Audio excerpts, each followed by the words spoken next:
ब्रह्मदेव ने अपनी ही पुत्री से क्यों किया विवाह? विद्या और कला की देवी सरस्वती को पवित्रता और उर्वरता की देवी माना गया है और कहते हैं जिसके ऊपर सरस्वती का आशीर्वाद होता है उसका जीवन सदैव के लिए प्रकाशमय हो जाता है। लेकिन ऐसी कौन सी वजह थी जो इनके ऊपर स्वयं इनके पिता ने कुदृष्टि डाली थी? हमारे सृष्टि की रचना करने वाले ब्रह्मदेव माता सरस्वती के पिता थे। सरस्वती पुराण में इस बात का उल्लेख मिलता है कि ब्रह्मदेव ने सृष्टि का निर्माण करने के बाद अपने वीर्य से सरस्वती जी को जन्म दिया था। इनकी कोई माता नहीं है, इसलिए यह ब्रह्म जी की पुत्री के रूप में जानी जाती है। वही मत्स्य पुराण के अनुसार ब्रह्मा के 5 सिर थे। जब इन्होंने सृष्टि की रचना की तो वह इस समस्त ब्रह्मांड में बिल्कुल अकेले थे। ऐसे में इन्होंने अपने मुख से सरस्वती शांतः ब्राह्मी को उत्पन्न किया। कहते हैं देवी सरस्वती इतनी रूपवंती थी कि स्वयं ब्रह्मा जी इनके सुंदर रूप से आकर्षित हो गए थे और उनसे विवाह करना चाहते थे। किंतु जब माता को इस बात की भनक लगी तो वह ब्रह्मा जी से बचने के लिए चारों दिशाओं में छुपने लगी, लेकिन उनके सारे प्रयत्न विफल हुए। अंत में उन्होंने हार मान ली और उन्हें ब्रह्मा जी के साथ विवाह करना पड़ा। माना जाता है कि ब्रह्मा जी और देवी सरस्वती पूरे 100 वर्षों तक एक जंगल में पति पत्नी की तरह रहे। वहां इनके पुत्र स्वयंभू मनु का भी जन्म हुआ। मत्स्य पुराण की एक कथा के अनुसार जब ब्रह्मा जी ने देवी सरस्वती पर कुदृष्टि डाली थी तब वह इनसे बचने के लिए आकाश में जाकर छुप गई थी। तब ब्रह्मा जी के 5वें सिर ने उन्हें ढूंढ निकाला।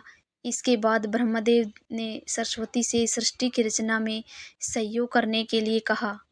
तब इनके पुत्र मनु का जन्म हुआ, जिसे पृथ्वी पर जन्म लेने वाला पहला मानव कहा जाता है।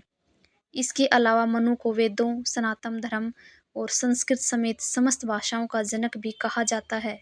शिवजी हो उठे क्रोधित। कहा जाता है कि अन्य देवी देवता ब्रह्मा जी के खुद की पुत्री से विवाह और संभोग को लेकर अत्यंत क्रोधित हो उठे। उनकी नज़र में यह घोर पाप था। तब सभी मिलकर देवों के देव महादेव के पास गए और ब्रह्मा जी को दंडित करने के लिए कहा, जिसके बाद शिवजी ने उनके 5वें सिर को उनके धड़ से अलग कर दिया। माना जाता है कि ब्रह्मा जी का 5वां सिर हमेशा अपवित्र और अभद्र बातें करता था। वहीं एक दूसरी कथा के अनुसार एक बार शिवजी ब्रह्मा जी के पास गए, तब उनके 4 शिष्य ने शंकर जी का अभिनंदन किया, किंतु 5वें ने शिव शिव से कुछ उटपटांग बात कह दी, जिसे सुनकर भोलेनाथ को क्रोध आ गया और उन्होंने ब्रह्मादेव के 5वें सिर को काट डाला। नहीं करते लोग ब्रह्मा जी की पूजा। ब्रह्मा, विष्णु और महेश को त्रिदेव के नाम से जाना जाता है। इनमें से विष्णु जी और शिव जी की पूजा समस्त संसार करता है, किंतु ब्रह्मदेव की पूजा को वर्जित माना गया है। इसके पीछे की कहानी इस प्रकार है। एक बार ब्रह्मदेव ने संसार की भलाई के लिए यज्ञ का आयोजन करने का सोचा। यज्ञ के लिए जगह का चुनाव करने के लिए उन्होंने अपने हाथ से निकले हुए कमल के पुष्प को धरती पर भेज दिया। कहते हैं जिस स्थान पर वह पुष्प गिरा वह राजस्थान का पुष्कर शहर था। आज उस स्थान पर ब्रह्मा जी का मंदिर है। कमल के फूल का एक अंश गिरने से यहाँ एक तालाब का निर्माण भी हुआ। यहाँ भक्तों की लंबी कतार तो लगती है, किंतु कोई ब्रह्मदेव की पूजा नहीं करता। श्रद्धालु दूर से प्रार्थना कर लेते हैं। कहा जाता है कि यज्ञ का स्थान मिलने के बाद ब्रह्मा जी वहां पहुंच गए, किंतु उनकी पत्नी सरस्वती को वहां पहुंचने में विलंब हो गया।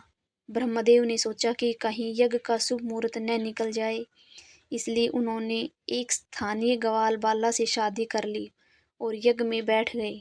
थोड़ी देर बाद जब सरस्वती पहुंची तो ये सब देखकर वह अत्यंत क्रोधित हो उठी और उसने ब्रह्मा जी को श्राप दे दिया कि पृथ्वी लोक पर कोई भी उनकी पूजा नहीं करेगा और न ही कोई उन्हें याद करेगा। देवी सरस्वती का क्रोध देखकर सभी देवता घबरा गए और उनसे शांत करने के लिए प्रार्थना करने लगे।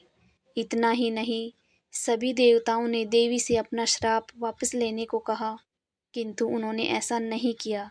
जब उनका क्रोध शांत हुआ तब उन्होंने कहा कि जिस स्थान पर कमल का पुष्प गिरा था सिर्फ वहीं ब्रह्मदेव की पूजा होगी।